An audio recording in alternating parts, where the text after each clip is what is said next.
Gagner du temps, à mon sens, c'est déjà avoir une vision claire, une stratégie définie, même si évidemment, durant le parcours d'une entreprise et d'un chef d'entreprise, on peut être dans l'obligation de virer un peu à gauche, virer un peu à droite. Normal, il faut s'adapter. Il faut s'adapter.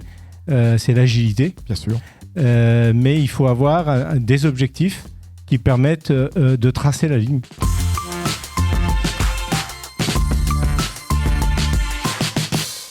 Le partage d'expériences moteur des grandes transformations. Et c'est l'ADN de l'entreprise du futur. Et on est tellement heureux de fêter le 10e anniversaire de l'entreprise du futur à la LDLC Arena à Lyon. Et on est installé dans le studio Neuflize OBC avec Salvatore Alemo. Bonjour. Bonjour. Salvatore Merci Alemo. de m'accueillir. Je vous en prie, c'est un plaisir. Voilà, vous faites partie de ces belles entreprises, notamment de la région lyonnaise, puisque vous êtes installé à Pusignan, là, tout près de la LDLC finalement, dans l'est de Lyon.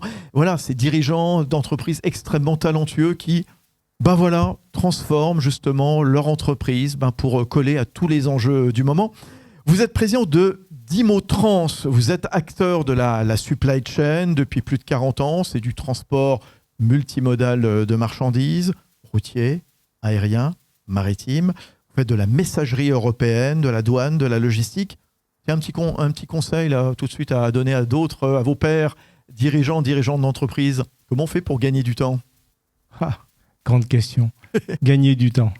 C'est un petit peu le travail quotidien du dirigeant. Gagner du temps, à mon sens, c'est déjà avoir une vision claire, une stratégie définie, même si évidemment, durant le parcours d'une entreprise et d'un chef d'entreprise, on peut être dans l'obligation de virer un peu à gauche, virer un peu à droite. Normal, il faut s'adapter. Il faut s'adapter. C'est l'agilité. Bien sûr. Mais il faut avoir des objectifs qui permettent de tracer la ligne. C'est un peu comme avoir un point de rendez-vous à un endroit. Soit on le fait sans aucune connaissance et on met un certain temps pour y arriver, ou un temps certain. Soit on utilise un GPS et à ce moment-là, on est sûr d'arriver vite et bien. Et donc, alors justement, dans le cas concret d'un dirigeant d'entreprise, on s'entoure de qui justement pour avoir cette stratégie claire ? C'était le deuxième élément. Oui, pardon. Pour gagner du temps. Ouais. Et il faut effectivement réunir des compétences, les meilleures compétences qui soient par rapport à l'objectif qu'on s'est donné et aux différents sujets, et composer une équipe. Parce que ces objectifs, cette vision, le temps qu'on passe dans l'entreprise, pour l'optimiser, il faut être une belle équipe, soudée et pleine de compétences. Ça, c'est le deuxième élément. Et puis, je dirais, le troisième élément pour gagner du temps, c'est certainement à un moment donné de savoir trancher, de prendre une décision. Parce qu'on n'est pas forcément tous d'accord au sein d'une équipe. Donc, à un moment donné, il faut ce qu'on appelle communément un 49-3. Et il faut décider. Et les trois réunis permettent de gagner du temps. Vous n'engagez pas votre poste de patron de Dimotrans quand même à chaque fois. On l'engage tous les matins. Tous les matins, oui, d'accord. C'est la remise en question permanente. Bien sûr. Ouais, juste encore un mot justement sur cette façon de trancher. Les collaborateurs, aujourd'hui en 2025, par rapport à ce qui se passait il y a 40 ans, à la création de Dimotrans, ils ont plus de pouvoir justement, vous leur confiez plus de responsabilités, plus d'initiatives justement pour s'emparer de sujets, pour vous faire des propositions. Comment ça se passe ? Effectivement, j'ai un peu plus de 40 ans de métier et d'expérience et les choses ont bien évolué entre le début de ma carrière, où j'avais moi-même une vingtaine d'années, et les mentalités aujourd'hui.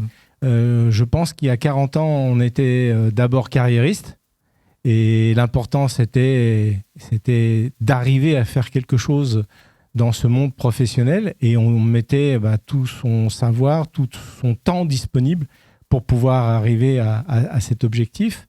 Aujourd'hui, je pense que les jeunes sont plus sélectifs.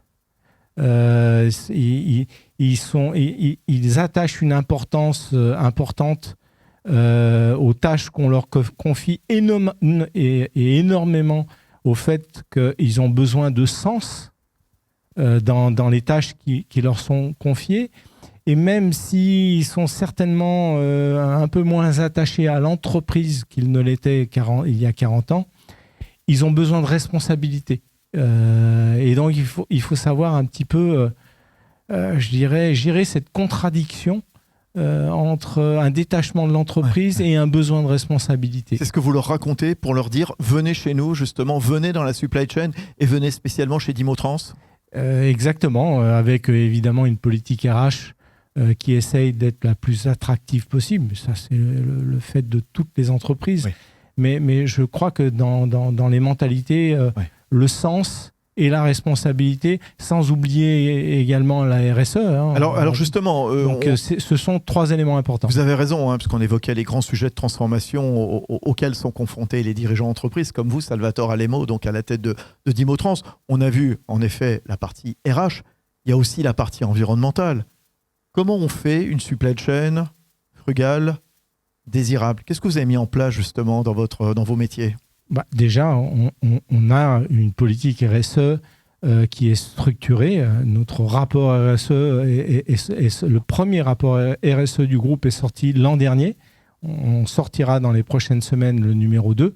Et je pense qu'on est une des premières ETI à sortir notre rapport RSE, en tout cas dans notre secteur d'activité. Donc on structure les choses au sein de l'entreprise avec une directrice RSE qui est là pour faire avancer les dossiers, mais plus précisément, ça va de l'économie d'énergie dans les bâtiments jusqu'au choix des transporteurs divers et variés qui sont choisis par les équipes pour pouvoir faire en sorte d'être le plus vert, green possible. Mais n'oublions pas qu'on est dans une économie concurrentielle, que le verre, encore aujourd'hui, coûte un certain prix et qu'il n'est pas toujours facile de faire passer le green chez nos clients qui sont très amateurs, sauf quand on leur montre la facture. Ah oui, est-ce qu'on doit répercuter le prix au client? Ça, c'est la grande question. Dernier point, à propos des transformations, il y a le digital, il y a l'IA. Quel usage vous faites de l'intelligence artificielle dans tous vos métiers chez Dimotrans, Salvatore Alemo? L'IA est primordial pour le futur de l'entreprise. Oui. C'est l'avenir de l'entreprise. Très bien. On doit se transformer pour répondre aux évolutions des organisations et évidemment, l'IA est la partie fondamentale de la transformation des entreprises avec 3 priorités dans l'intégration de l'IA dans l'entreprise.